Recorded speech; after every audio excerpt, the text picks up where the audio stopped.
Parfait. Alors, bonjour à tous et à toutes et bienvenue à ce troisième panel intersectoriel de l'édition 2024 des Dialogues pour le climat. On est très choyés de vous avoir avec nous cet après-midi. Avant toute chose, même si c'est un événement qui est virtuel, il est important de reconnaître d'où nous rejoignons cet appel. La plupart de nos organisations sont basées à Tiohtià:ke, communément connu sous le nom de Montréal, un territoire qui a longtemps servi de lieu de rencontre et d'échange entre les peuples autochtones, y compris les nations Haudenosaunee et Anishinaabe. Nous tenons à honorer, reconnaître et respecter ces nations à titre de gardiennes traditionnelles des terres et de l'eau sur lesquelles nous nous rejoignons aujourd'hui. Je vous invite aussi à aller voir le lien que je vais envoyer dans le clavardage. Nous tenons aussi à remercier nos commanditaires et les organisations partenaires qui rendent possible cette quatrième édition des Dialogues pour le climat. Les Dialogues pour le climat, ce sont 2 semaines de rencontres intersectorielles qui coïncident avec les dates des conférences des parties à la Convention cadre des Nations unies sur le changement climatique. Donc cette année, c'est COP29 en anglais ou la CDP 29 en français, qui se déroule à Bakou depuis le 11 novembre dernier. Donc, les dialogues offrent une plateforme qui est très propice aux échanges et à l'apprentissage aux sujets relatifs au CDP et aux sujets aussi environnementaux qui touchent le Québec et ou le Canada. Les dialogues ont pour but de rehausser l'ambition climatique, de sensibiliser à l'environnement et aux négociations climatiques internationales, en plus de mobiliser la société civile au CDP. Pour accéder à l'ensemble des événements organisés dans le cadre des dialogues, je vais mettre tout à l'heure dans le clavardage le site web des dialogues pour que vous puissiez voir les événements parce qu'on a une autre semaine d'événements gratuits la semaine prochaine. Et pour ce qui est de cet événement, vous avez pu remarquer qu'il est enregistré. C'est pour permettre aux personnes qui ne sont pas là en ce moment de pouvoir regarder l'événement en rattrapage. Donc, il va être publié là, très prochainement sur la chaîne YouTube de Réalité climatique Canada. Et aussi, à la fin, on vous garde une période de questions.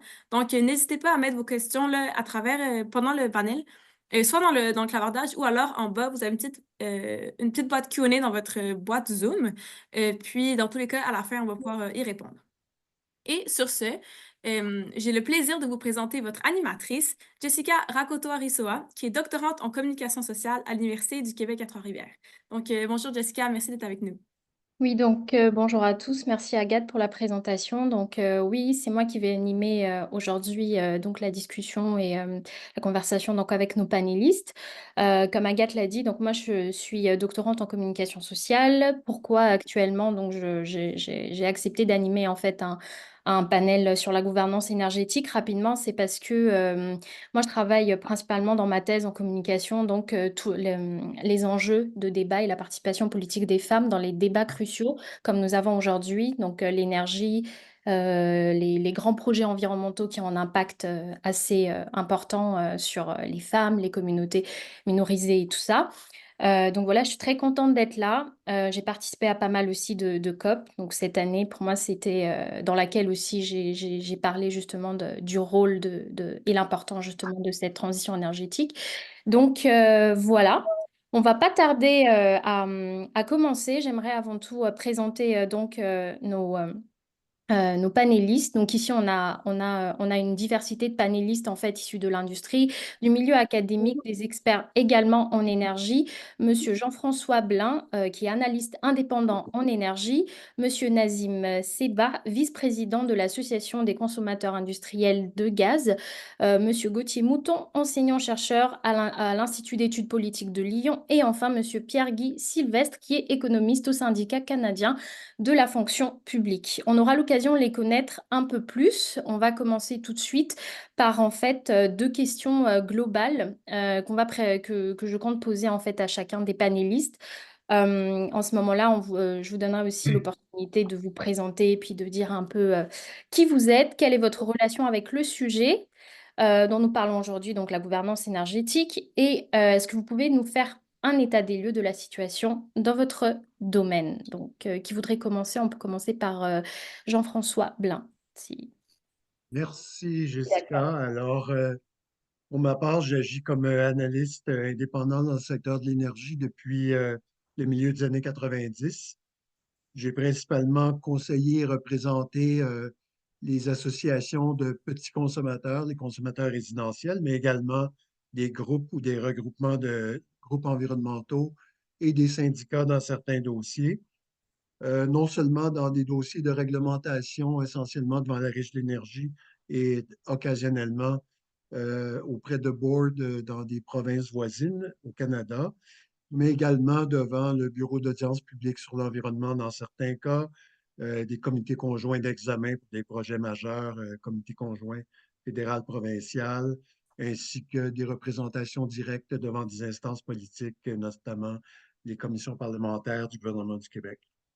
Donc, je suis mêlé aux enjeux du secteur énergétique au Québec et je pourrais dire un peu plus largement dans le nord-est d'Amérique du Nord depuis le milieu des années 90. J'ai participé à de nombreux dossiers d'encadrement réglementaire du secteur électrique, mais également dans le secteur gazier et en matière de surveillance des prix des produits pétroliers. Pas seulement dans des processus réglementaires basés sur le coût de service en matière de fixation des tarifs, mais également participer à l'élaboration et à la négociation de mécanismes incitatifs à la performance qui ont été en place dans certains cas pendant plusieurs années. Donc, ça, c'est pour résumer mon domaine d'activité et faire un état des lieux dans mon domaine précisément dans ce qui reste des 3 minutes allouées. C'est un défi presque insurmontable, mais disons sommairement que depuis la création de la Régie de l'énergie au Québec, l'encadrement des 2 distributeurs gaziers québécois et d'Hydro-Québec dans ses activités de transport et de distribution a été essentiellement basé sur le coût de service en général, sauf certaines mesures incitatives pendant quelques années pour Hydro-Québec, un mécanisme incitatif à la performance dans le cas de Énergir qui a tout de même prévalu pendant au-delà d'une dizaine d'années ou près d'une dizaine d'années. Et aujourd'hui, il y a le projet de loi 69 au Québec qui remet beaucoup des fondements du contexte d'encadrement réglementaire, mais je dirais même de la propriété et de l'exploitation publique des équipements, qui est actuellement, là, qui a terminé l'étape des consultations particulières, qui s'en va vers un examen détaillé et la suite des processus jusqu'à peut-être une adoption éventuelle. Un projet de loi qui soulève de très grands enjeux pour beaucoup d'acteurs sociaux et qui est très contesté à plusieurs égards. Voilà, je pense que ça fait le tour de la situation actuelle.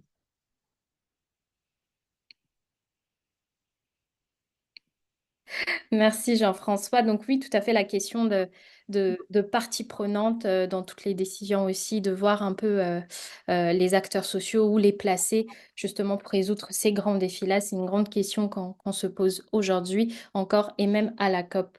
Nazim, est-ce que vous pouvez à votre tour parler un peu de votre relation avec le sujet et aussi de faire un état des lieux de la situation dans votre secteur? Merci. Alors, je vais seconder mon collègue Jean-François, hein. En 5 minutes, c'est un peu mission impossible. Juste présenter sommairement l'Association des consommateurs industriels de gaz, qui est une association qui regroupe de grands industriels au Québec et en Ontario, qui existe depuis une cinquantaine d'années. Et le rôle de notre association a toujours été, jusqu'à dernières années, a été de travailler sur les questions de réglementation énergétique et de tarifs du gaz. Or, le contexte change, le contexte économique, contexte social, changement climatique et transition énergétique oblige, notre métier est en train d'évoluer. On est en train de plus de regarder maintenant la régulation, non pas juste dans la régulation des tarifs pour avoir des tarifs les plus justes ou les plus équitables et les plus bas, mais aussi comment cette régulation est amenée à évoluer pour intégrer la question de la transition énergétique et surtout l'inclusion des énergies renouvelables, même dans le gaz, que ce soit les gaz, tous les gaz de sources renouvelables, et comment tout ça va impacter les tarifs. Donc, on est dans une nouvelle dynamique qui est à inventer, qui est à innover. Donc, on a toute une réglementation qui est en cours de transformation, qui doit se transformer pour répondre clairement. On a des cadres, hein, le cadre actuel est peut-être pas suffisamment adapté à nos nouvelles réalités. La consommation d'énergie ne se fait plus, ou d'ailleurs dans un proche avenir, quand il s'agira de décarbonation, d'aller plus loin dans la décarbonation, on ne pourra plus consommer l'énergie de la même manière qu'on la consomme aujourd'hui. Il y a des notions qui n'existent pas encore dans la réglementation, où elles sont très peu mises en avant, qui sont liées à la flexibilité des systèmes. D'avoir une flexibilité entre le système électrique, système gazier, pouvoir s'adapter en fonction des besoins énergétiques ou même des ressources énergétiques disponibles. Donc, on a tout un nouveau challenge, tout un nouveau contexte où la réglementation doit suivre, doit s'adapter. On est là, on essaye bien sûr dans nos dialogues, dans nos discussions d'essayer d'amener de nouvelles choses. Et l'industrie est très sensible à ça. La réglementation pour l'industrie, c'est très sensible, surtout, et pour que ce soit de la réglementation des politiques énergétiques, il faut prendre en considération les enjeux de l'industrie, qui ne sont pas les mêmes que les enjeux que pourrait avoir le secteur résidentiel ou le secteur commercial ou de la petite industrie. La grande industrie, c'est vraiment spécifique, comment elle consomme, comment elle utilise l'énergie. Et donc, le poids de la réglementation est aussi très important et il doit être, si je peux résumer en 3 points, il faut que la réglementation soit prévisible, adaptative et surtout cohérente. Parce qu'on remarque parfois qu'il y a une incohérence totale dans les réglementations. Il y a des chevauchements, il y a une superposition de réglementations. Et en bout de course, soit on s'y retrouve pas, soit on trouve qu'il y a des doublons, et après il faudra toujours refaire un peu machine arrière. Donc, voilà les enjeux en 4 minutes que je pourrais apporter pour les Parfait. autres. Bah, merci beaucoup, Nazim. Je pense que vous aurez l'occasion de développer un peu plus cela, puis surtout le rôle de l'industrie justement dans cette décarbonation-là. À votre niveau, Monsieur Pierre-Guy, Oui, quels sont les défis de votre secteur? Merci. merci. Bonjour. Écoutez, moi, je suis économiste au service de la recherche du Syndicat canadien de la fonction publique. Le SCFP est un syndicat pan-canadien. On représente plus de 700 000 membres qui travaillent dans les services publics. Par exemple, au Québec, on représente plus de 16 000 travailleurs et travailleuses chez Hydro-Québec. Dans le transport terrestre, plusieurs milliers de travailleurs et travailleuses, donc à la Société de transport de Montréal, Société de transport de Laval, Réseau de transport de Longueuil. Deux secteurs qui, à notre avis, sont au cœur de la transition juste là, en termes de services publics. On est aussi présent dans la santé, l'éducation, le transport maritime, où il y a aussi des enjeux là, de consommation d'énergie assez importants, les télécommunications, le secteur universitaire, le secteur municipal et plusieurs autres. L'urgence climatique nécessite des changements socio-économiques importants et une transformation profonde de notre société. Puis c'est en ce sens-là qu'il y a plusieurs résolutions qui ont été adoptées dans différents congrès du SCFP. On est également affilié, on est le plus grand affilié de la FTQ, donc comme vous le savez, la Fédération des travailleurs et travailleuses du Québec travaille très fort sur ce qu'on appelle la transition juste. C'est sûr qu'on veut une transition écologique, mais la transition juste doit arriver s'il y a une transition écologique. Donc, transition énergétique, certes, mais une transition écologique. Euh, c'est sûr que nos points de vue syndicaux, par rapport à la transition juste, c'est bien entendu au départ, là je parle de ça il y a peut-être 10 ou 12 ans, il y avait une certaine crainte chez nos travailleurs, travailleuses, en particulier dans le secteur pétrolier et gazier. Il y a eu des craintes que ça aille très vite et qu'il y ait une transition et qu'on cesse rapidement qu'on diminue grandement nos consommations de produits gaziers et pétroliers. Donc, ce qui avait été mis de l'avant comme concept, c'est un concept aussi qu'on retrouve à l'Organisation internationale du travail, c'était de s'assurer que personne ne perde son emploi rapidement, qu'il y ait des mesures qui soient prises pour qu'il y ait un dialogue social et qu'on puisse aussi former des travailleurs, travailleuses qui venaient de perdre leur emploi là, dans une industrie, par exemple l'industrie du pétrole, qu'on puisse les renvoyer, les replacer, les requalifier vers des industries plus vertes. Mais je dirais que la transition écologique tarde à arriver. Donc, je dirais aussi que les syndicats, bien sûr, veulent défendre la transition juste, mais exigent aussi une transition écologique.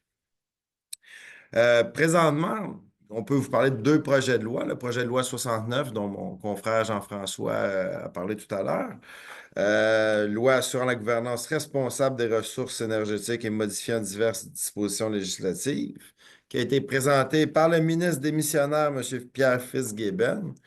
Bon, on sait qu'il y a un plan de gestion intégrée des ressources énergétiques, un PGRI, qui sera adopté après la sanction du projet de loi, de ce qu'on a compris. Et ça, on verra aussi à l'étude détaillée s'il y aura des amendements. Mais à notre avis, ce projet de loi-là ne permet pas du tout d'établir une véritable feuille de route qui nous permettrait de décarboner le Québec. Et puis, ben, je pourrais revenir là, sur le rôle des syndicats là, par la suite. Là. Je ne voulais pas dépasser mon 3 minutes. Bah, merci beaucoup, c'est un bon point surtout. Là, ce que je trouve intéressant justement dans ce panel, surtout quand ça concerne l'énergie, c'est qu'il y a énormément de secteurs qui doivent travailler et qui ont différents objectifs, on s'entend. Puis là, c'est sûr que là, vous mettez vraiment l'humain en mettant dans cette transition. Juste là, j'en ai beaucoup parlé l'an dernier, là, à la COP28, c'est vraiment mettre l'humain, puis comment ne pas l'oublier justement dans cette décarbonation-là. Donc ça me permet justement d'aller poser la même question à Gauthier sur son parcours et aussi le secteur dans lequel il travaille.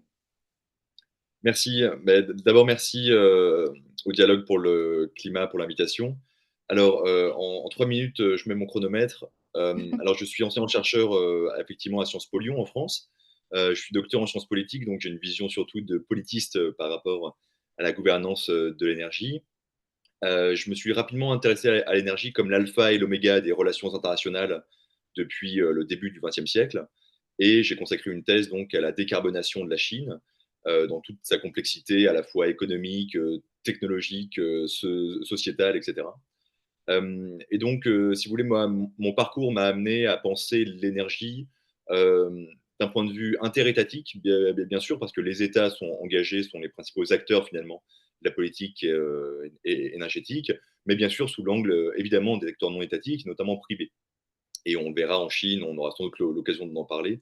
Pour les grands pays producteurs d'hydrocarbures, les entreprises, notamment les entreprises d'État, jouent un rôle absolument déterminant dans la géopolitique de l'énergie.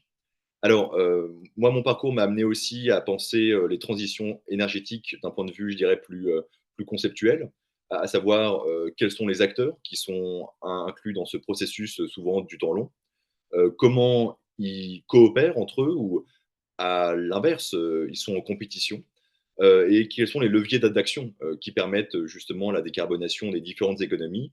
Et je m'intéresse surtout aux perspectives comparées, à la manière dont, bien sûr, la Chine, mais aussi les pays asiatiques dans leur ensemble, eh bien, s'engagent dans des processus de décarbonation, des processus du temps long. Hein. Je le disais, ça a été évoqué par la plupart de mes camarades précédemment. On parle de transition énergétique, de transition écologique. Hein. Il faut bien faire une distinction entre les deux. Mais ce sont des processus qui s'inscrivent sur des années, voire des décennies.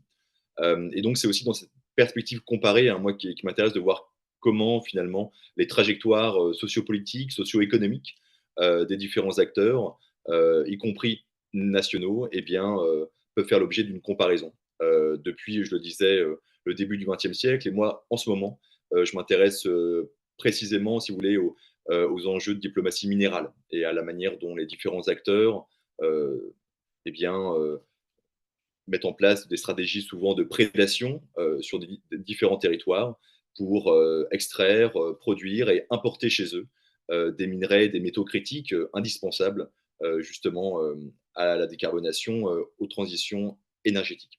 Et donc voilà mon lien, mes relations avec le sujet, donc une approche plutôt académique qui s'inscrit donc en complémentarité avec mes collègues issus plutôt du secteur privé, donc j'en suis ravi.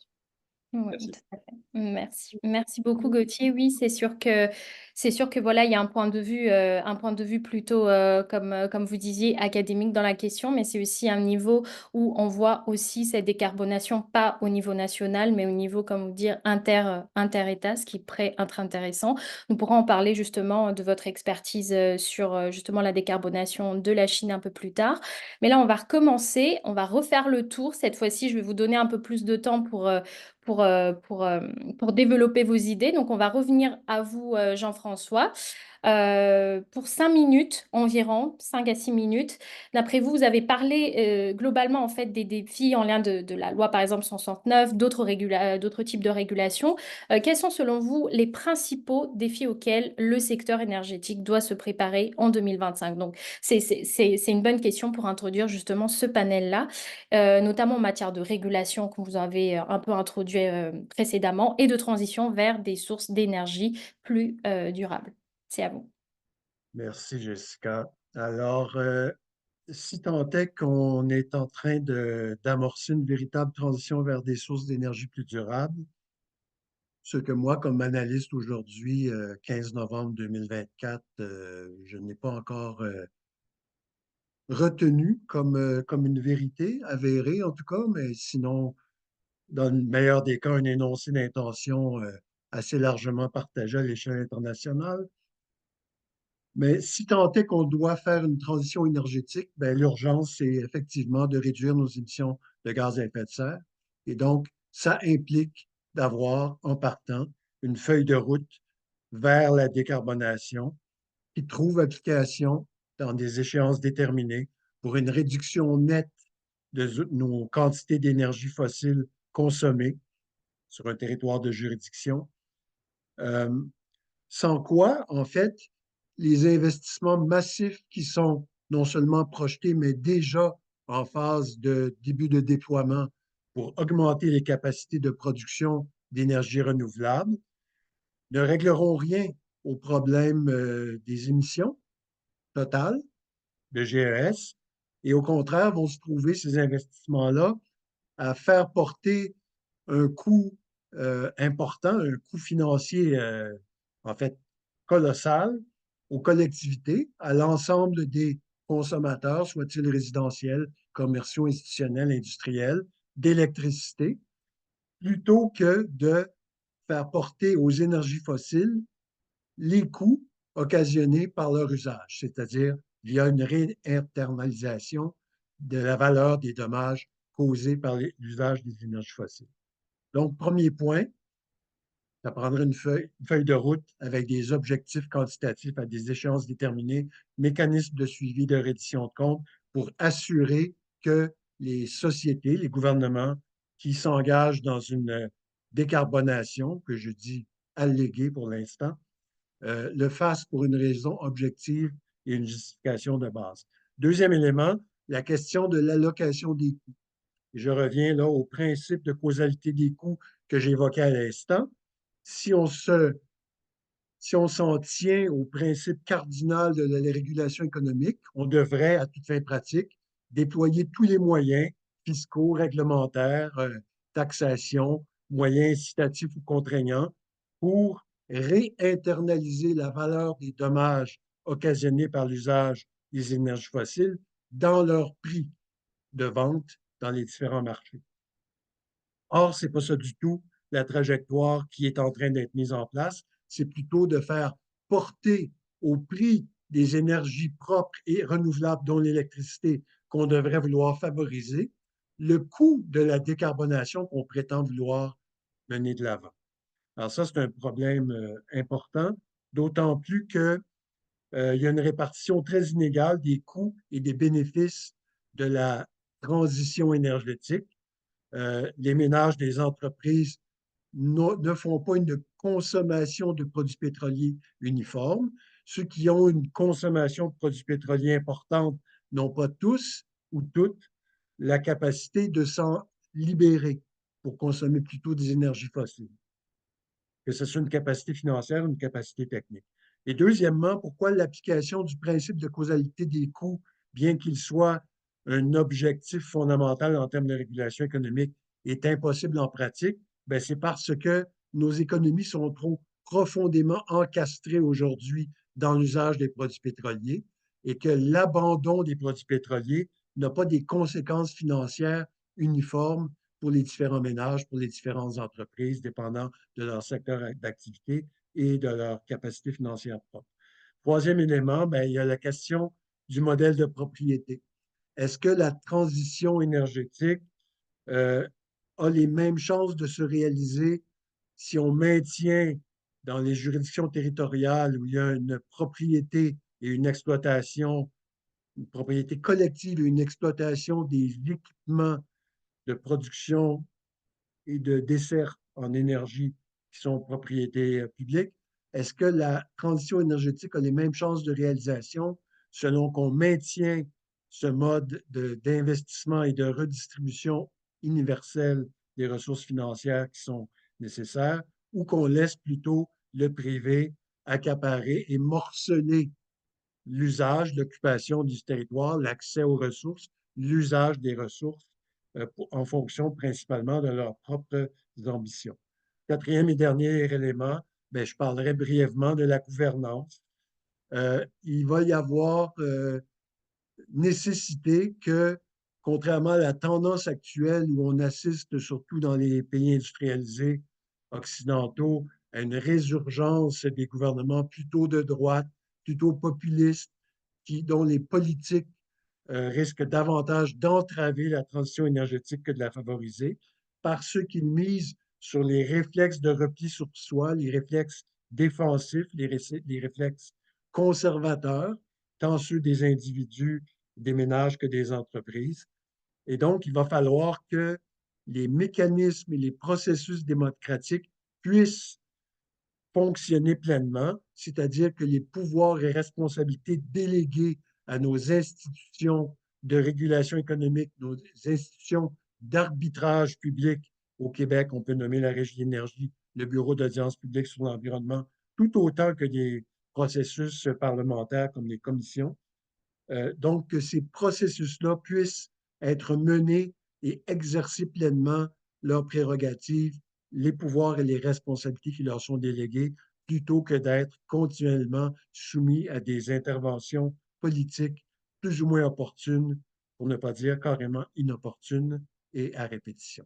Voilà. Tout à fait. Bah, merci beaucoup, Jean-François, pour cette intervention-là. C'était une belle introduction. Là, on connaît les défis.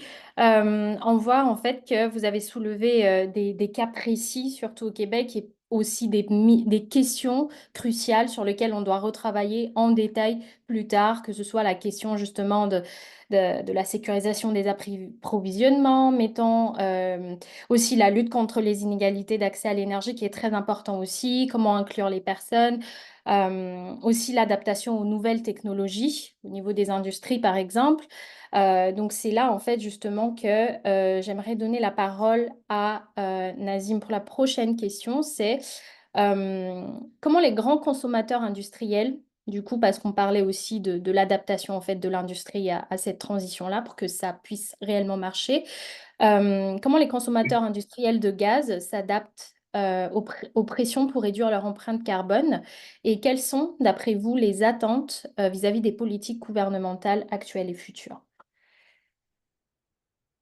L'adaptation aux politiques, d'abord, euh, en ouverture, je veux dire que la réduction des gaz à effet de serre, ce n'est même plus une question réglementaire pour une bonne partie des industriels. Maintenant, c'est devenu un objectif corporatif d'atteindre ce fameux net zéro à 2050, avec, et là je parle pour mes membres exclusivement, avec des objectifs très agressifs de réduction des émissions de gaz à effet de serre à 2030.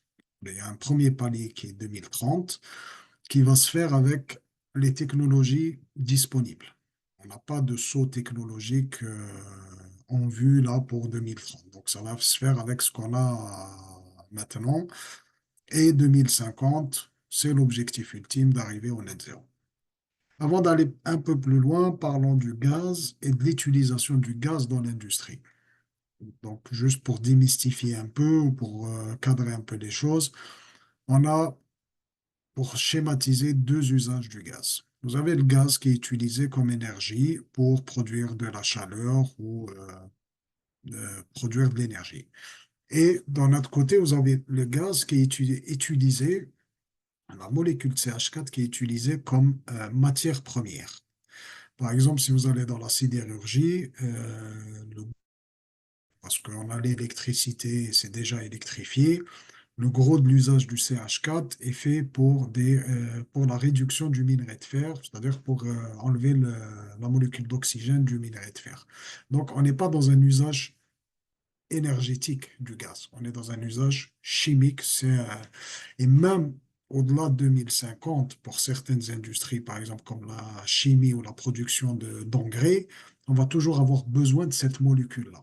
Maintenant, est-ce qu'on arrivera à la faire de manière durable? Est-ce qu'on pourra la remplacer par autre chose? Pour l'instant, on n'a pas. Ça va être toujours du CH4. Maintenant, pour les usages énergétiques, purement énergétiques, bien comprendre que l'industrie consomme du gaz, mais s'il y a des disponibilités d'électricité verte à des tarifs compétitifs, le saut se fera, ou se ferait. Ça, c'est pas la question. La question n'est pas là. Maintenant, pour aller plus en détail sur les attentes des politiques. Donc, tout à l'heure, en introduction, je disais que il faut que ça soit prévisible, adaptatif et cohérent. Quand je parle de prévisibilité pour l'industrie, la grande industrie, il faut bien comprendre que les cycles d'investissement d'un industriel sont différents, d'abord d'une industrie à l'autre, et différents par rapport au reste de l'économie. Vous allez dans le domaine minier, par exemple, le cycle d'investissement, on parle de 30 à 40 ans. Donc, ça, c'est des choses que les réglementations devraient prendre en compte et donner suffisamment de prévisibilité. Parce qu'il n'y a pas pire pour l'investissement quand on parle de transition énergétique, euh, de commencer à investir dans la grande industrie. On parle en milliards. On ne parle pas à 1 ou 2 millions, on parle de milliards. Un des membres de la SIG en Ontario, il y a 2 ans, a bouclé un investissement de 1,3 milliard de dollars pour réduire de 70% ses émissions de carbone.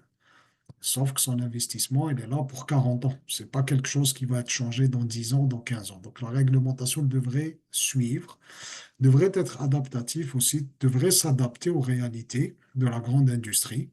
Parce que voilà, chaque industrie est différente et aussi devrait être très assez cohérente. Parce que parfois, nous, on a la chance de travailler au niveau du Québec, de l'Ontario, au niveau fédéral. On voit que c'est pas toujours cohérent. Parce qu'entre ce qu'une province veut faire, ce que le fédéral va rajouter comme couche par-dessus, et parfois les deux mécanismes se chevauchent, ne fonctionnent pas, tout simplement. Et vous avez des industriels qui disent, mais moi, je m'adapte à qui, comment, je fais ça, mais je suis en train de surpayer par là et je paye aussi par là pour la même chose, in fine. Donc, il faut qu'il y ait une cohérence, surtout dans un système fédéral comme ça, où on a plusieurs niveaux on a plusieurs niveaux de réglementation.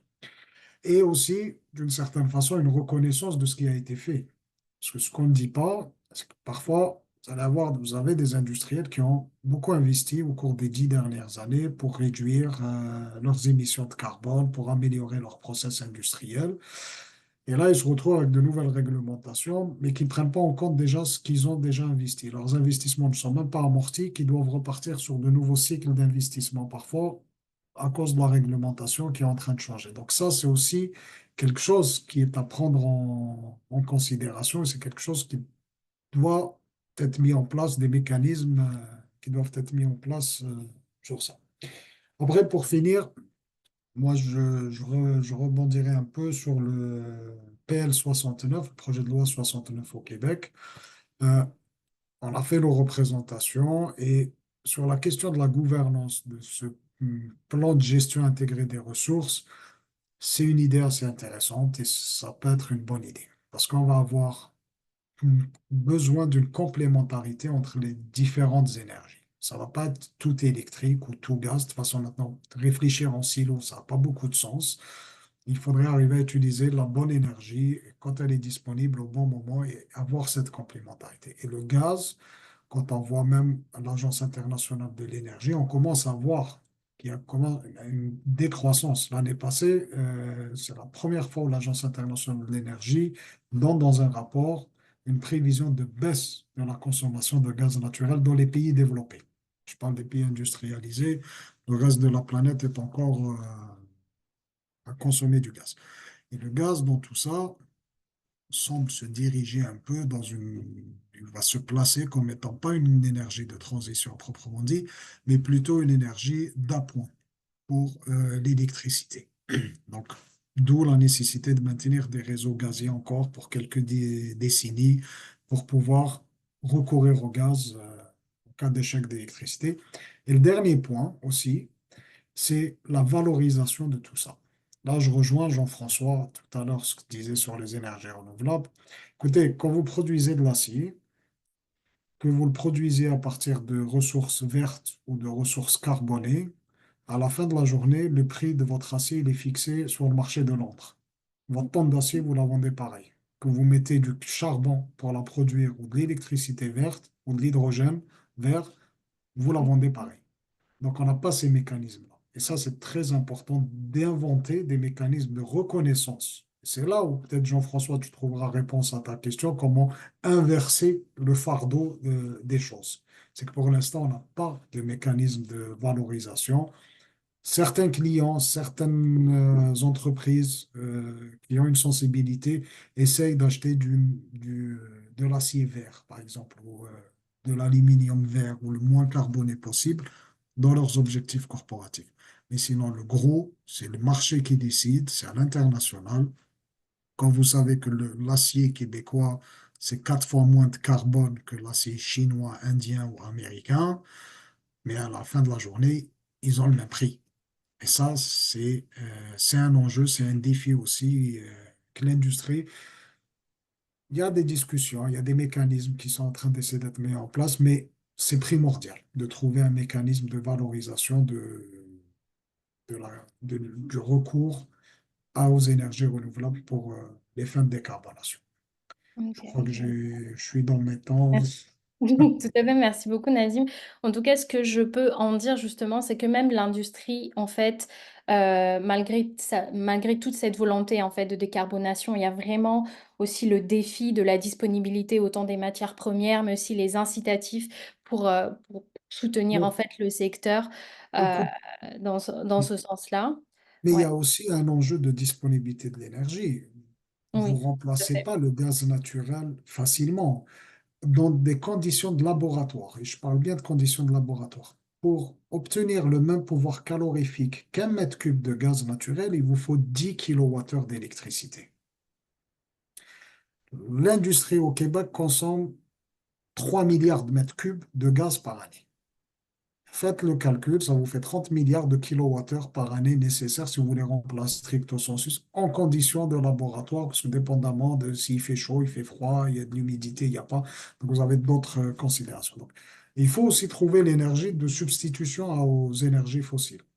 Et ce que Jean-François posait comme problème, moi je vais l'interpréter différemment, c'est qu'on passe d'un régime d'accumulation carbonée, il faut passer à un régime autre, dans une accumulation décarbonée, d'énergie décarbonée. Et ça, c'est tout un défi en soi.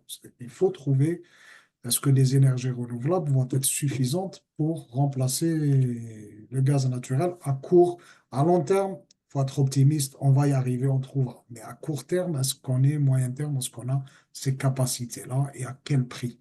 Et qui va supporter le prix de tout ça? Tout à fait, exactement. Merci Nazim. Donc c'est vraiment, il y a une capacité d'adaptation à tous les niveaux. Et c'est aussi pareil justement au niveau des travailleurs, ceux qui travaillent aussi dans les industries. Donc il y a il y a tout à voir, la réorganisation des emplois, la montée en compétences, l'adoption de nouvelles technologies et tout ça. Donc c'est à ce moment-là que je vais donner la parole justement à Pierre-Guy. Est-ce que vous pouvez à votre tour, en tant qu'économiste au sein du SCFP, on va forcément maintenant de votre point de vue, comment voyez-vous les effets en fait de la transition énergétique sur les travailleurs du secteur public et quelles mesures pensez-vous, de soutien social ou économique devrait être prioritaire pour accompagner cette transition? Donc, on parle de cette transition juste ou inclusive selon comment vous voyez la situation. Ouais. Écoutez, merci pour la question. Le rôle des syndicats dans la transition juste, c'est bien évidemment de protéger les personnes salariées dans les cycles de création et de destruction d'emplois, en particulier évidemment là, dans les industries liées aux énergies fossiles, puis en les accompagnant dans le processus de transition. Ça peut aller jusqu'à demander dans des cahiers de demande de conventions collectives, et ça a déjà été fait, c'était une demande du Front commun, de demander à la Caisse de dépôt de retirer tous ces investissements dans le secteur gazier et pétrolier. Bon, on n'a pas obtenu ce qu'on voulait dans notre convention collective. Cela dit, c'est un exemple concret là, qu'on peut montrer. Il va y avoir, où il n'y a pas tout à fait encore une réallocation des emplois entre les secteurs, mais évidemment, nos syndicats sont prêts à travailler, à négocier, puis à coordonner ces changements.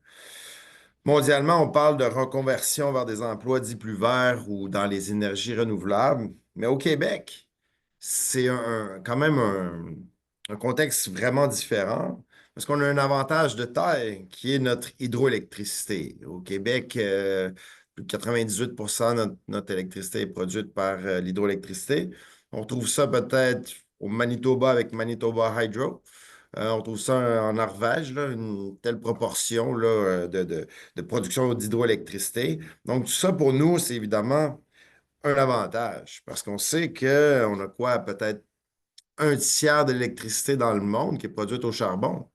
Écoutez, en Chine, c'est une proportion assez importante aussi là, de production d'électricité au charbon. Donc, on n'a pas cette conversion-là à faire là, au Québec. On a déjà cet avantage-là. Mais maintenant, quand on parle soutien social ou économique qu'on pourrait offrir là, dans la transition juste, c'est que devant l'urgence climatique, les travailleurs et travailleuses vont faire face là, à un dilemme de taille. C'est soit on résiste au changement, par exemple, on ne veut pas quitter là, le mode de production où on utilise, par exemple, une usine là, de production d'automobiles, soit on résiste ou bien on devient des acteurs du changement. Au Québec, le problème, le secteur qui émet le plus de gaz à effet de serre, on le sait, c'est le transport. Et puis, il y a un 30 qui viennent des industries. Évidemment, pour les industries, décarboner les industries, ça va être primordial. On a un atout de taille qui est Hydro-Québec. Mais comment on peut faire ça? Est-ce que, par exemple, bon, on a vu des dossiers comme le dossier de Nordvolt ou encore Hy2G. On a favorisé dans notre politique économique, le gouvernement du Québec a favorisé des multinationales étrangères alors qu'on aurait dû, à notre avis, favoriser les projets locaux. Euh, on a besoin de transformer radicalement notre société, de changer complètement notre consommation, la diminuer le plus possible, là, notre consommation des produits pétroliers et gaziers. Et évidemment, par exemple, si on représente des gens, on a des syndicats qui sont à la FTQ qui représentent des personnes salariées à Énergie, ben, on ne va pas les laisser tomber comme ça. Donc, déjà, il y a du travail qui se fait pour encadrer la transition. Tout à l'heure, un peu plus tôt, j'en parlais, là, les quatre principes de l'OIT, le dialogue social, la protection sociale, les droits fondamentaux, les droits au travail, le droit à l'emploi. On garde ces principes-là, évidemment, pour le mouvement syndical. Euh, mais par contre, si on regarde une usine, par exemple, qui utilise dans ses inputs du gaz naturel, qu'on le change par de l'électricité, ça pourrait être un exemple concret là, où il y aurait des changements qu'on qualifie de mineurs, qui sont très importants pour chaque personne salariée. Donc, on pourrait passer la personne qui est tuyauteur en gaz, par exemple, une usine où est-ce qu'il y a 10 tuyauteurs qui s'occupent du système de gaz, ben, il va falloir les reconvertir. Il va falloir qu'ils deviennent des électriciens. Il y a un programme d'accompagnement qui pourrait se faire. Mais par contre, évidemment, si on ferme une raffinerie de pétrole comme celle dans l'est de Montréal, ben ça prend encore beaucoup plus de travail. Mais, comme je disais tout à l'heure, cette transition-là n'est pas encore arrivée. Euh, je dirais, est-ce qu'il me reste encore un peu de temps? Je pense que c'est une minute. Oui, ça va. OK, bon. La décarbonation est possible au Québec, mais à notre avis, les priorités n'ont pas été mises aux bonnes places. Écoutez, on peut parler d'une certaine absence du ministre de l'Environnement et de la lutte au changement climatique. On a eu un super ministre démissionnaire, M. Fitzgibbon, à l'énergie. Ce qu'on a vu, c'est pas vraiment une transition, c'est plutôt des gros deals ou des opportunités d'affaires. Et au SCFP, on a parlé d'éco-blanchiment ici. Nordvolt, Jean-François en parlait tout à l'heure, à Nordvolt, il y avait une prime verte, là. Le marché, monsieur Seba, vous le disiez, le marché, ben, il est optimal. On va allouer les ressources en fonction d'un équilibre. Que l'acier soit vert ou encore que la batterie soit verte, ça importe peu au marché, qui est très rationnel. Donc, la prime verte, si on prend le cas là, de Nordvolt, mais payée à travers les tarifs, les futures augmentations de tarifs résidentiels, entre autres. Parce que si on vend à Nordvolt un tarif à 5 cents le kilowattheure, alors que le coût marginal de production, les dernières installations de production d'électricité au Québec est autour de 8, 9 et même plus avec les éoliennes au privé, autour de 11 cents le kilowattheure. Mais il y a quelqu'un qui doit payer cette prime verte-là, mais c'est jamais les corporations privées, malheureusement. Donc, on peut penser aussi à Hy2Gene sur la côte nord, 300 mégawatts. Mais c'est de l'hydrogène vert. Pour nous, au SCFP, sans être des experts de l'hydrogène vert, on a compris que c'était quand même assez expérimental et que les débouchés n'étaient peut-être pas assurés. Mais la question aussi qu'on doit se poser, c'est on décarbone quoi au Québec avec Nordvolt et Hy2Gene? On n'a pas de feuille de route. Le PGRE va être probablement, il va sûrement arriver après le projet de loi 69. Le plan d'Hydro-Québec, son nouveau PDG, il voulait que 75 des investissements qui seraient faits pour la capacité de production d'électricité permettraient de décarboner le Québec et un autre 25 pour la croissance économique. Bon, Francis Veil de la presse arrive à 50-50, mais nous, au SCFP, on arrive à 100 Il n'y a pas de nouveaux projets qui vont permettre de décarboner le Québec. Parce que c'est peut-être pas des projets industriels de l'ancienne de l'ancienne époque. C'est peut-être pas des projets industriels comme ceux-là dont on a besoin au Québec. Peut-être une véritable politique de mobilité durable. C'est ça qu'il nous faut, parce que le transport est un secteur qui émet énormément de gaz à effet de serre. Malheureusement, au ministère des Transports, on pense plutôt à créer MIC, Mobilité Infra-Québec, pour un pont entre Québec et Lévis. Ça, c'est pas de la décarbonation, alors qu'il faudrait repenser l'urbanisme, repenser les systèmes de transport et ensuite essayer de faire un lien avec notre secteur énergétique. Donc, voilà. Ok. Merci beaucoup, Pierre-Guy. Je pense que ça ouvre une nouvelle problématique aujourd'hui, surtout pour le Québec. C'est comment on va redéfinir du coup la gouvernance énergétique du Québec, parce que il y a beaucoup de choses à faire. Il y avait un mot-clé très important qui a été signalé par vous trois, c'était le manque, en fait. D'abord, à part la capacité d'adaptation, le manque aussi de feuilles de route, de mécanismes, comment on va essayer justement de mettre ça en place, la durée, en combien de temps, et aussi on parlait d'hydrogène vert au Québec. Oui, c'est sûr qu'il y a les transports lourds qui commencent par exemple à s'y intéresser, il y a de la recherche là-dessus, est-ce qu'il y a des matériaux disponibles, est-ce que les industries sont ouvertes à tout ça. C'est très intéressant parce que ce qu'on pourrait voir justement aussi, c'est au niveau mondial. Donc cette gouvernance énergétique-là, si on regarde aussi les bonnes pratiques au niveau international, ce que vous avez dit, Pierre-Guy, c'était qu'il y a la politisation, on va dire, parce que c'est un mot aussi que j'aime bien. On a commencé à politiser la transition énergétique, qui fait que ça devient des enjeux politiques que réels pour le développement durable, mettons. Donc là, tous les secteurs sont devant, puis ils se posent des questions sur oui, et nous, c'est quoi nos avantages, c'est quoi nos incitatifs. Justement, par rapport à ça, on va voir au niveau justement géopolitique de l'énergie. Donc, je donne la parole à Gauthier qui va nous parler un peu de son expérience justement sur la question de la Chine, qui a un rôle quand même important dans la redéfinition de la gouvernance énergétique mondiale. D'après vous, compte tenu de votre expertise, du coup, quelle influence, on va dire, l'approche chinoise en matière de transition énergétique a-t-elle sur les jeux de pouvoir de la scène mondiale, notamment pour les pays producteurs de pétrole et de gaz comme le Québec, mettons. Puis comment évaluez-vous en fait le rôle de ce pays dans la gouvernance? C'est à vous. Merci Jessica. J'abonde dans votre sens et dans celui de mes camarades. La transition énergétique est un projet politique et un projet géopolitique, en l'occurrence pour la Chine. Alors, en fait, paradoxalement, considérant l'histoire pluriséculaire de la Chine, sa place dans la gouvernance énergétique mondiale est très récente.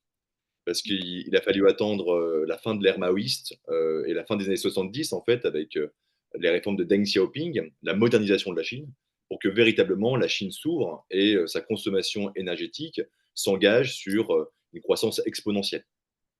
Aujourd'hui, la Chine, c'est 26% de la consommation énergétique mondiale. C'est vous dire le poids, le mastodonte chinois véritablement. Et je rejoins ce que disait Jean-François Blin. Je pense qu'il faut être pragmatique. On vit dans un monde fossile. Et la Chine, de par sa trajectoire, démontre aussi ça. Le mix énergétique mondial aujourd'hui, c'est 80% d'hydrocarbures, gaz, charbon, et on inclut évidemment charbon. Ce que disait Pierre Sylvestre sur l'importance du charbon en Chine, c'est 60% du mix électrique. C'est-à-dire que 60% de l'électricité en Chine repose sur la consommation houillère, de la houille. Pour des raisons, je dirais, essentiellement géologiques, parce que c'est une énergie la moins chère, mais aussi parce que la Chine détient 13% des réserves prouvées mondiales de charbon. L'Asie-Pacifique, hein, vous le savez, c'est le continent du charbon.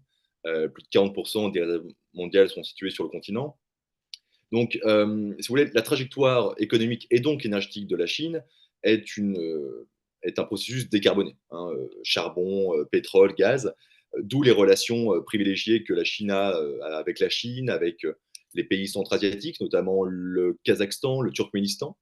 Relation privilégiée aussi avec le Kazakhstan, on aura l'occasion d'y revenir, mais le Kazakhstan, tout comme d'ailleurs le Canada, est un grand producteur d'uranium, indispensable au fonctionnement des centrales nucléaires, ce sur quoi a investi la Chine massivement.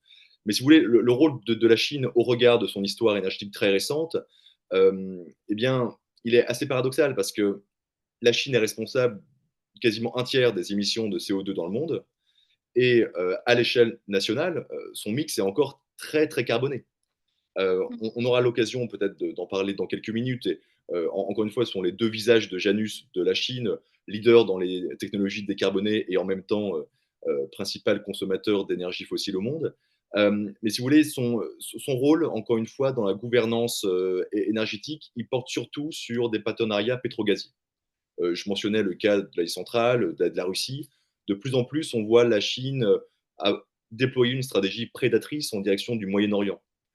Le Qatar devient un partenaire privilégié pour le GNL, pour le gaz naturel liquéfié. Le premier importateur de la Chine, c'est l'Australie en termes de GNL, mais le Qatar se situe en deuxième position. Mais tout ça pour dire que, si vous voulez, dans la gouvernance internationale de l'énergie, la Chine a toujours visé historiquement, au moins depuis une cinquantaine d'années, les pays producteurs d'hydrocarbures. Parce que précisément, ça répond à cette demande de nationale. Alors, la transition énergétique en Chine, elle s'engage, mais comme le disait Nazim Seba, plutôt que de parler de transition énergétique, il serait plus juste de parler d'accumulation énergétique. Et en l'occurrence, dans le cas de la Chine, on voit que le nucléaire, l'hydroélectricité, l'éolien, le solaire, même si les, les volumes de consommation sont gigantesques à l'échelle du pays, ils ne représentent qu'une partie infime, en fait, du bouquet énergétique national. Donc voilà ce que je voulais énoncer en quelques minutes. Donc, une place relativement récente dans la gouvernance énergétique mondiale pour la Chine, et qui repose précisément sur le paradoxe du pays, très dépendant aux énergies fossiles, hein, pour maintenir la puissance économique, deuxième économie mondiale, et dans le même temps, une envie pour la Chine de se présenter en direction notamment des pays en développement, on y reviendra, comme un pays pourvoyeur d'un point de vue technologique des énergies décarbonées. Ok. Est-ce que je pense c'est super intéressant justement parce que vis-à-vis comme on est au Québec et Canada aussi en fait qui produit beaucoup qui est très axé en fait sur le gaz naturel. Moi ma question c'est par rapport à la Chine. Donc quel genre de bonnes pratiques en fait on pourrait avoir justement on a vu les défis un peu nationaux puis internationaux puis comment est-ce que la Chine qu'est-ce qu'on pourrait apprendre en fait de ce pays-là justement dans cette gouvernance? Ouais. Euh, c'est difficile à dire. Disons que l'efficacité de la décarbonation chinoise a été facilitée par le type de régime politique. Ok. Euh, de planification, je dirais une vision politique à très long terme, Tout à fait. parce que, si vous voulez, le modèle politique chinois s'est inspiré du modèle soviétique avec des plans quinquennaux. On est actuellement dans le 14e plan quinquennal de 2016-2021, mais en réalité, moi qui ai l'occasion d'échanger avec des interlocuteurs chinois souvent, ils vous parlent de 2050 comme si c'était demain. Donc, si vous Ok. voulez, cette vision très long-termiste sur la transition énergétique pour eux, euh, ça permet effectivement d'engager un mouvement de fond et encore une fois, dans un type de régime où, euh, si vous voulez, les entreprises nationales se mettent au diapason d'un projet politique très, très ambitieux. Alors après, les bonnes pratiques, si vous voulez, lorsque vous vous rendez en Chine, qui est l'un des pays les plus pollués du monde, c'est plus difficile à dire. On peut toutefois souligner la stratégie de reforestation qu'a engagée la Chine, notamment dans le nord du pays, pour stopper, en tout cas freiner l'avancée du désert de Gobi, donc dans la Mongolie intérieure. Et donc cette stratégie de reforestation, pardon, de reboisement, elle apparaît néanmoins comme un modèle qui est suivi hein, par y compris des pays du Sahel qui sont également confrontés à l'extension, si vous voulez, du désert du Sahara. Mais Ok. je retiendrai effectivement en termes de bonnes pratiques, surtout la dimension de gouvernance, véritablement, une gouvernance autoritaire, il faut le dire, mais qui s'inscrit dans une vision très long-termiste, alors qu'on peut regretter parfois des projets plus court-termistes qui servent des intérêts politiques immédiats dans certaines de nos démocraties occidentales.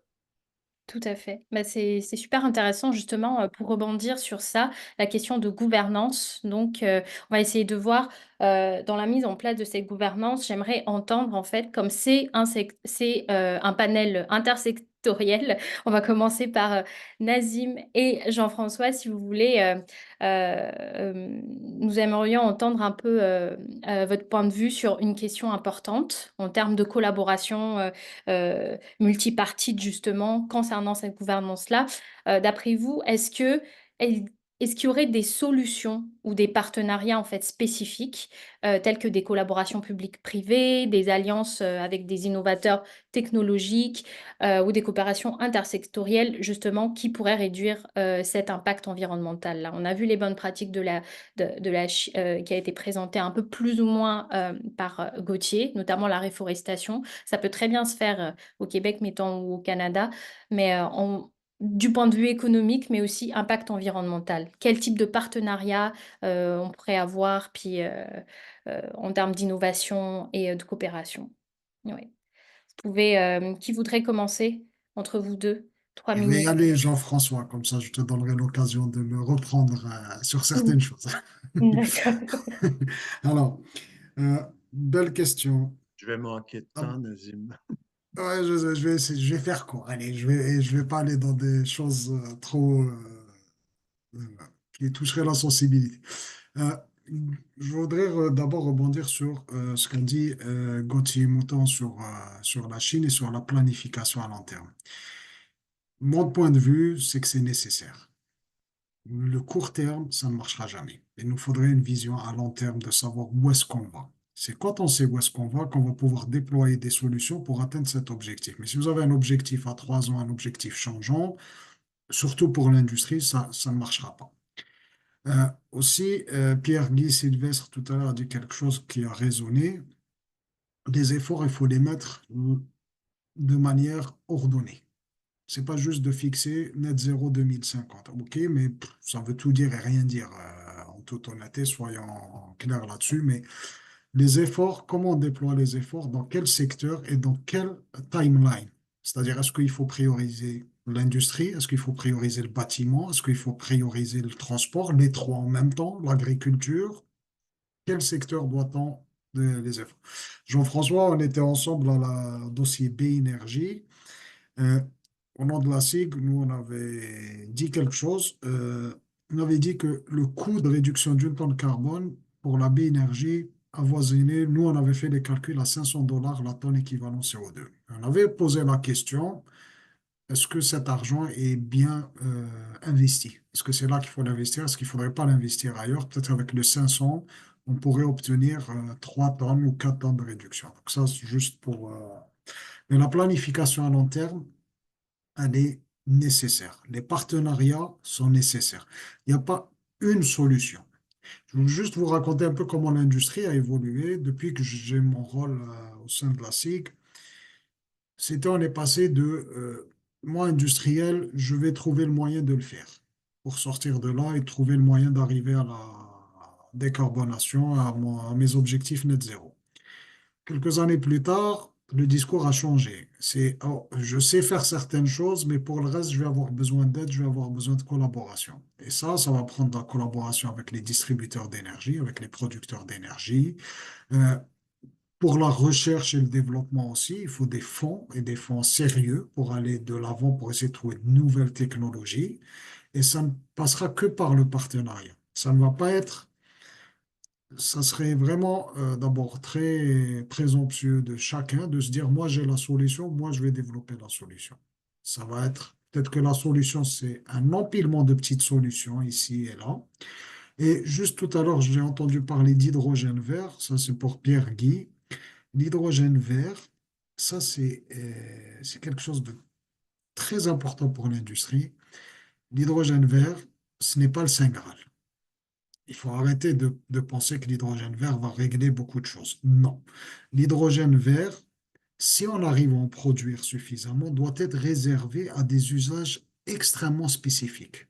Parce que si vous commencez à injecter de l'hydrogène vert dans le réseau d'énergie ou de, je ne sais pas qui, d'Enbridge ou quel distributeur, pour chauffer Madame Tremblay en hiver ou pour faire cuire son steak de l'autre côté, ça n'a aucun sens, ni économique, ni écologique, ni technique.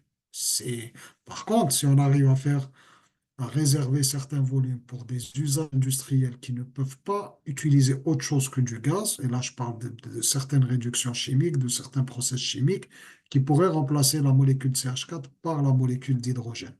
Là, peut-être qu'il y a quelque chose à faire. Donc là, il faut concentrer le travail là et concentrer les efforts là où ça peut rapporter. Voilà, donc là, je passe, Jean-François, je te passe la parole.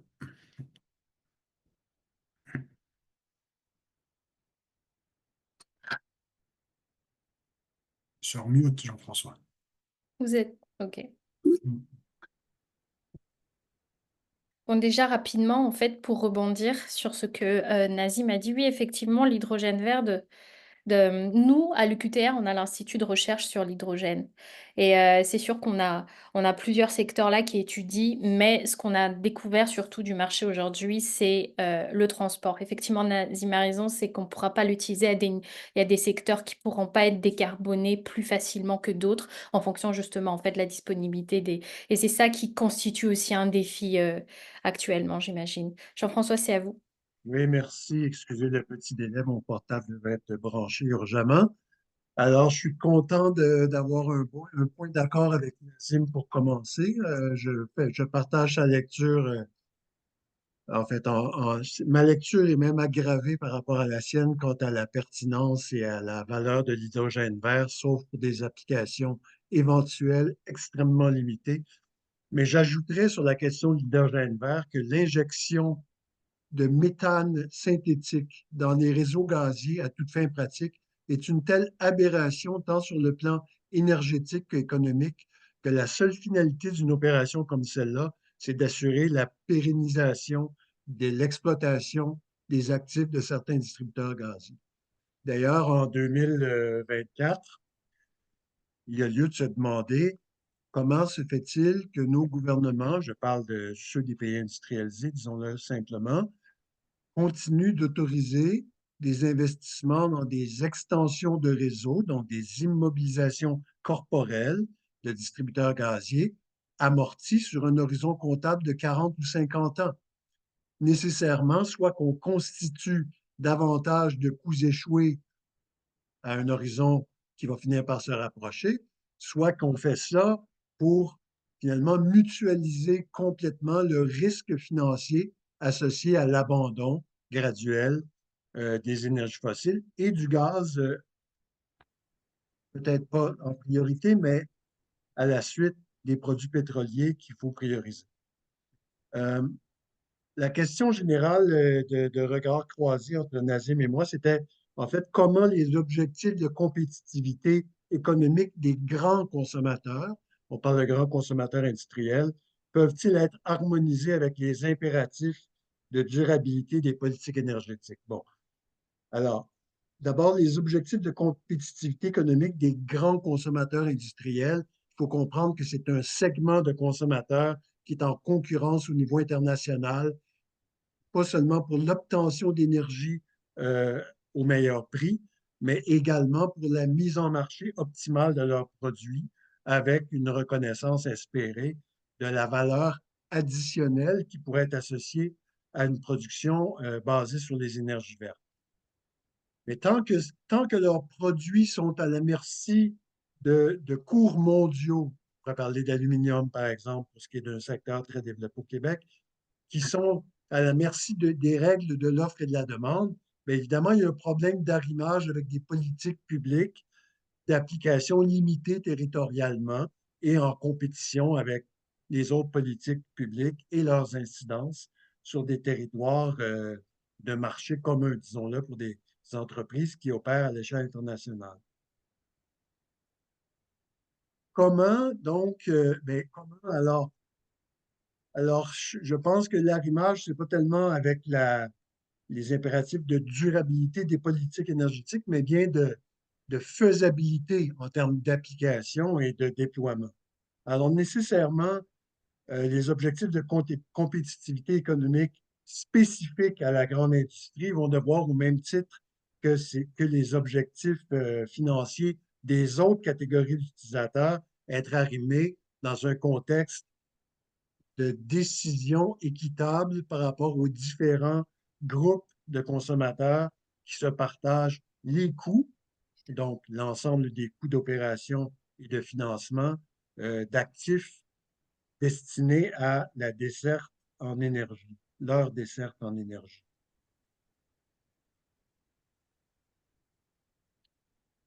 Donc, je reprends certains des thèmes qui ont été évoqués par Nazim. Il y a notamment la nécessité de maintenir des réseaux gaziers encore pour un certain nombre de décennies. Eh bien, si on veut avoir de la prévisibilité et prévenir justement une accumulation ingérable de coûts échoués reportés dans le temps, peut-être qu'une responsabilité en termes de gouvernance aujourd'hui, ce serait d'indiquer aux grands distributeurs gaziers qu'il va falloir déposer dans un avenir prévisible un plan d'amortissement de leurs actifs existants sur un horizon comptable plus court désormais que 40 ou 50 ans. On ne peut pas attendre dans les années 80 pour effectuer une telle démarche. J'ai encore un dernier élément, je regardais, puis c'est simplement pour reprendre un peu l'ensemble du portrait qu'on a tenté de tracer.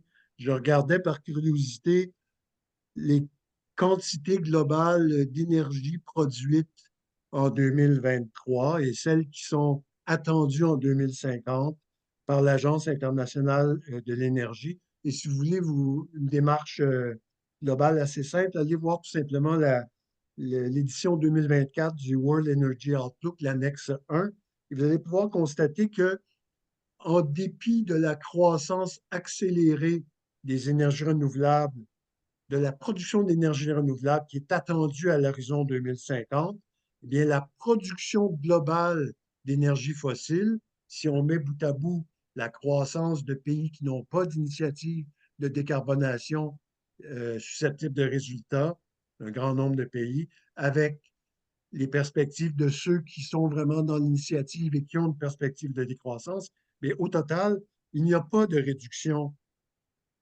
et de la production totale d'énergie fossile qui est attendue à l'horizon 2050, selon les politiques actuellement adoptées et qu'on peut espérer en vigueur. Et ça, c'est à condition que les mesures prévues dans les politiques publiques aujourd'hui non seulement trouvent application, mais obtiennent les résultats escomptés.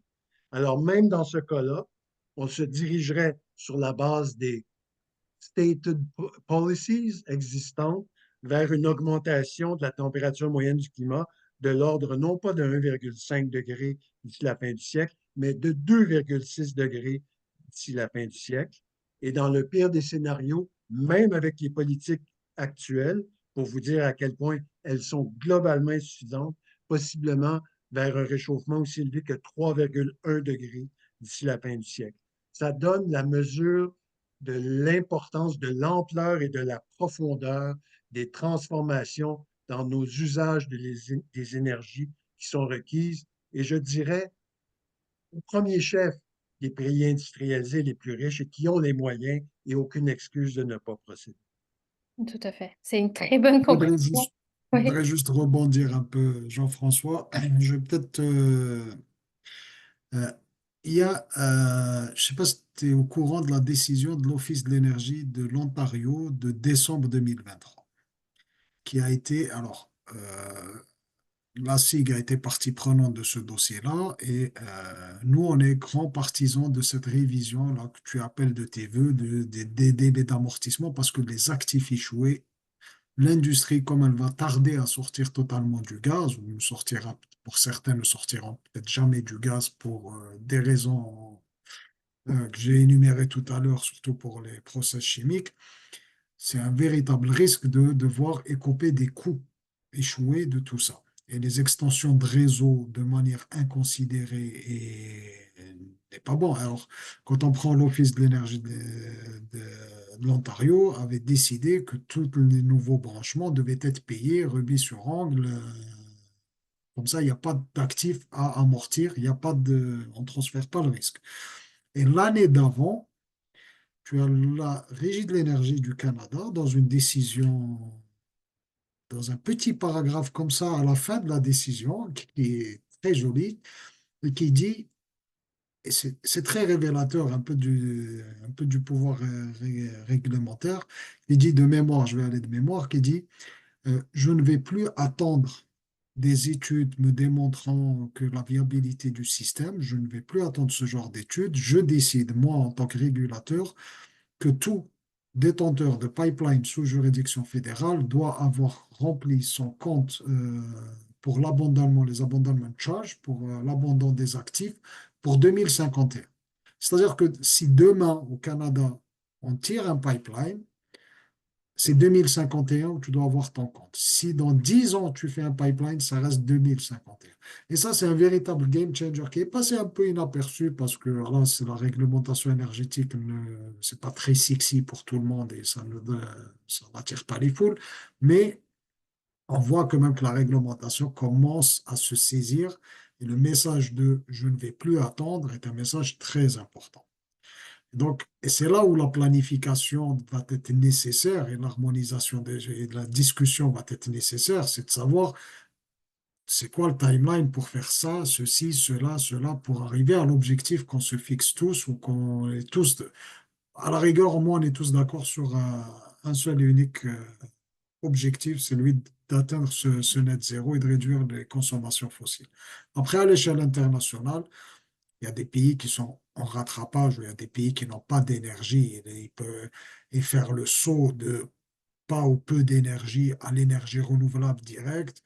Là, tout l'enjeu de la COP 29 là, sur le transfert de financement pour l'adaptation et pour les pays tiers, c'est un enjeu primordial. C'est des pays africains ou des pays qui sortent du sous-développement un peu, si je peux me permettre de dire ça comme ça. Tu ne peux pas décemment leur dire n'allez pas au gaz ou au charbon et allez direct à l'éolien. C'est pas possible. Ils n'ont pas l'argent ni les moyens et leurs besoins énergétiques sont tels que ça ne va pas être possible. Donc là, c'est un enjeu plus international. Ce n'est pas le Canada ou le Québec, mais il y a une réflexion aussi à faire. C'est-à-dire que, comment tu vas dire, Tu vois que l'Angleterre a bâti sa puissance, même l'Occident a bâti sa puissance économique et continue, c'est grâce aux fossiles, c'est grâce au charbon. Comment tu vas dire aux autres de ne pas le faire? Ou de dire vous retardez votre développement, vous ne vous développez pas du tout parce que il ne faut pas que vous alliez vers ces énergies-là. Donc il y a toute une réflexion peut-être à amener aussi, à continuer parce que la réflexion elle existe déjà. Tout à fait. Bah oui, exactement. Bah justement, après, par rapport à ce que vous avez dit, c'était très important. Ce que je peux dire, c'est que donc les pays qui ont les moyens n'ont plus le choix de se tourner vers les énergies renouvelables, mais aussi justement ce qu'on voit dans les conférences de partis, comme ceux actuellement à Bakou, les plaidoyers actuellement dans les négociations, surtout des pays en voie de développement, c'est basé sur le fait de négocier pour avoir le soutien nécessaire en fait dans cette transition-là. Donc on comprend que la compétitivité alors, comme vous l'avez dit, c'est pas au niveau que national, c'est au niveau aussi international, surtout pour les questions d'approvisionnement, des matériaux critiques, mais aussi de coopération, justement pour voir comment est-ce qu'on va faire ça ensemble, on va dire. Donc, encore une fois, c'est une question politique. En regardant cette compétitivité donc au niveau international, on va passer à la dernière question, justement, de ce débat à deux.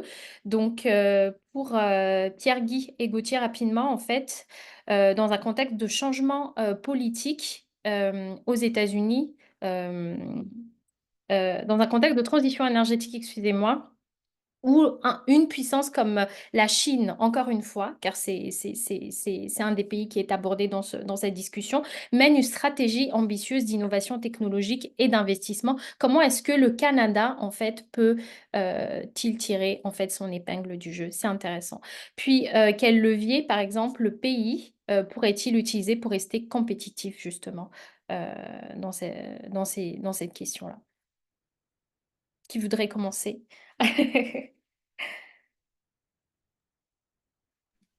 Si vous voulez, Pierre-Guy, vous voulez commencer? Gauthier, vous pouvez y aller. Bon, très bien. Bah, écoutez, merci. Merci Jessica pour votre question. Effectivement, je le mentionnais, tout le paradoxe de la Chine, c'est que premier consommateur et producteur de charbon au monde, et pourtant leader dans les énergies renouvelables. Et je dis leader parce que 40%, enfin, je veux dire, les capacités totales installées chinoises d'éolien, onshore, offshore, ça représente 40% des capacités mondiales. En termes de solaire, la Chine représente 35% des capacités mondiales de panneaux photovoltaïques. Donc, ça vous montre le poids, si vous voulez, de la Chine dans ce secteur-là.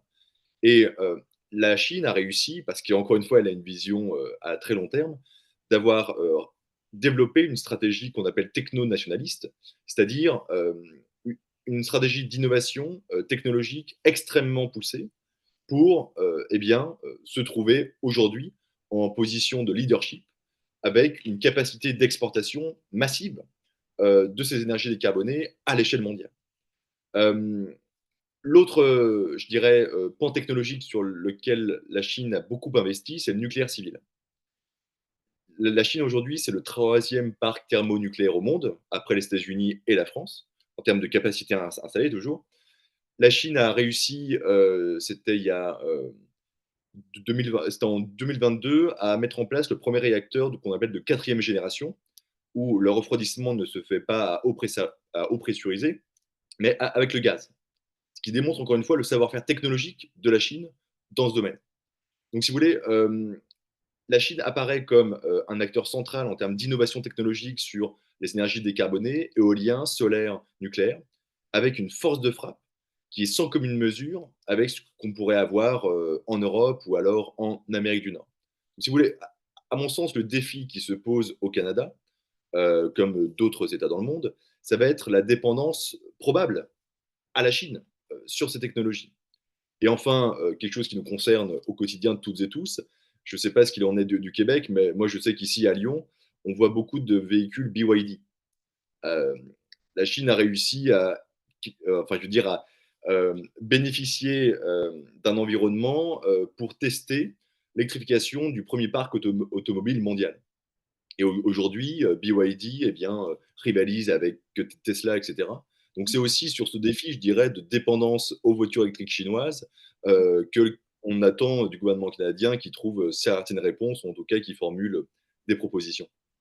Oui, tout à fait. C'est un bon point de départ, surtout maintenant la question des taxes sur les voitures électriques qui ne sont pas fabriquées, qui sont fabriquées en Chine et qui viennent en fait justement au Canada.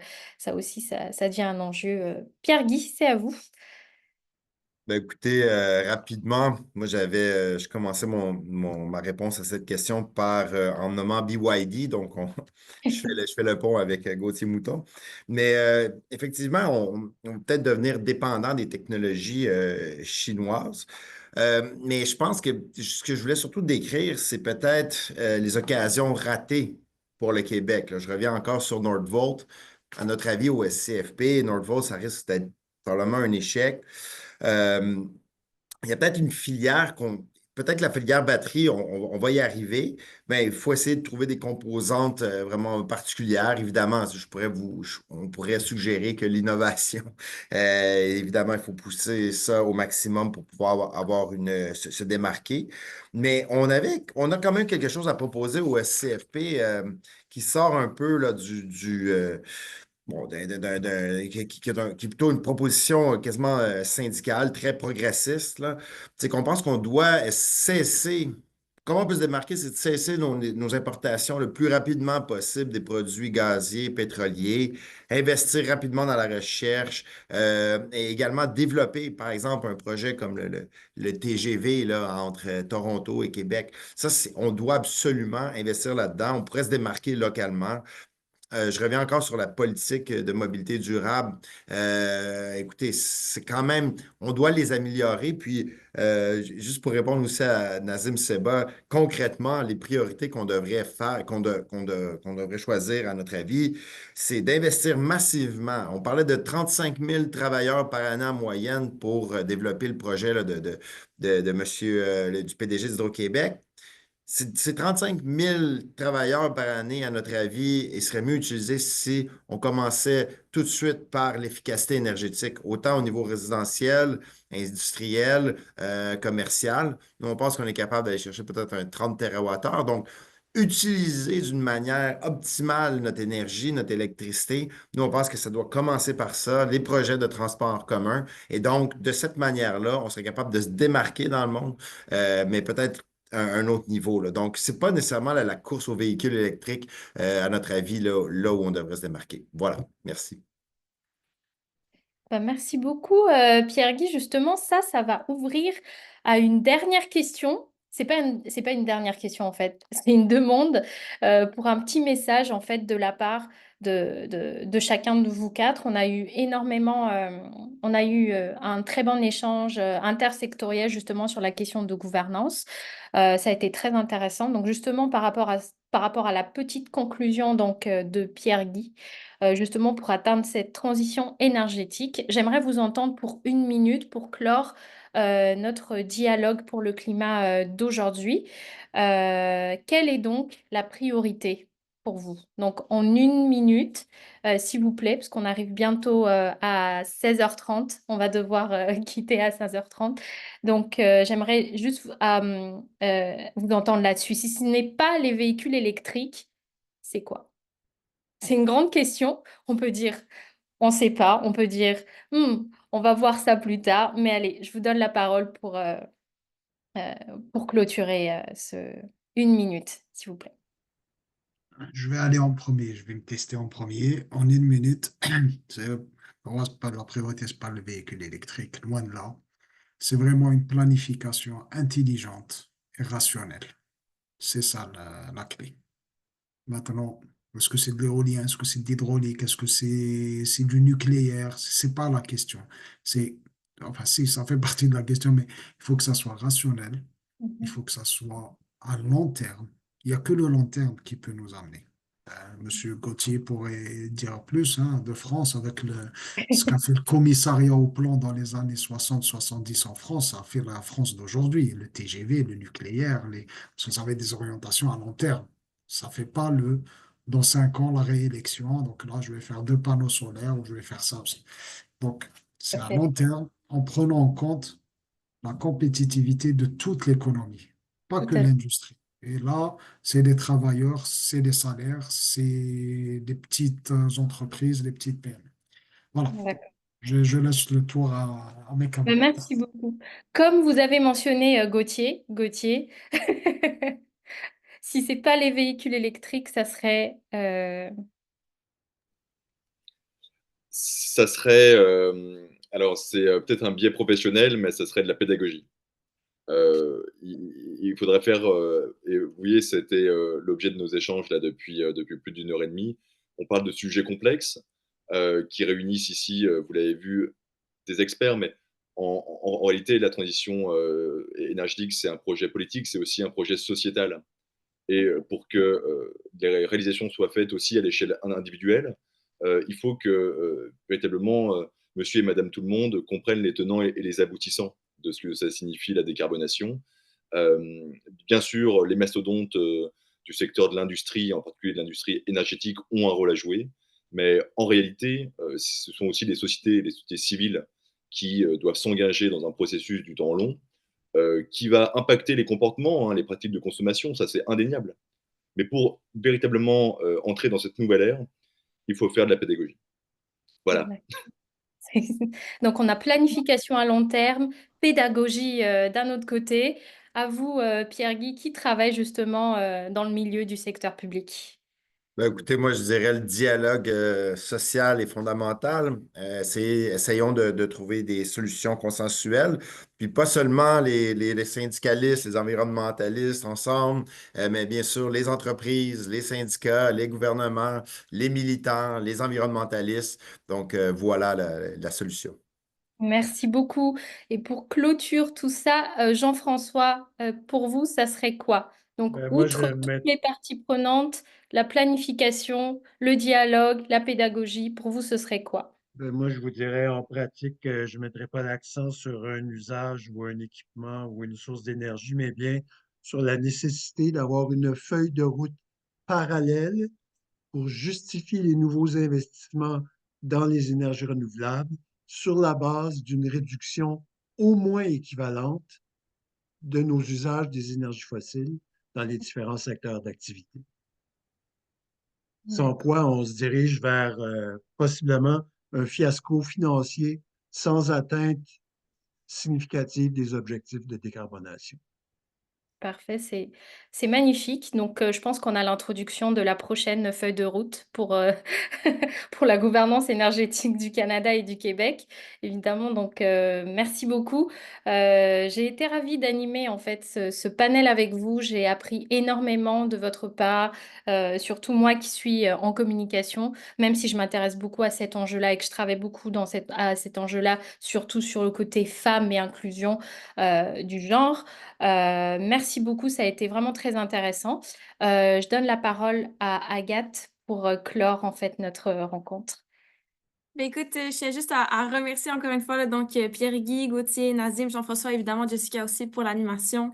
Je pense que ça a été un échange là, très pertinent. C'est sûr que c'est un échange à continuer. Là. Je pense qu'on aurait pu continuer encore longtemps. Mais donc, merci de vous être prêtés à l'exercice et merci aux personnes qui ont écouté ce panel ou qui vont le réécouter tout à l'heure. Puis je tiens juste à dire aussi, là, j'ai mis dans le clavardage les réseaux sociaux des dialogues. On a une autre semaine complète d'événements gratuits et majoritairement en ligne. Donc, on vous invite là, à regarder le site et vous inscrire si ça vous intéresse.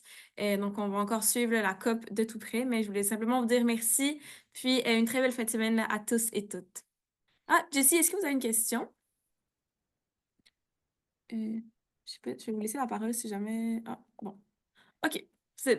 OK, merci beaucoup. Bonne journée. Merci à tout le Au monde. revoir. Bye. Merci, au revoir.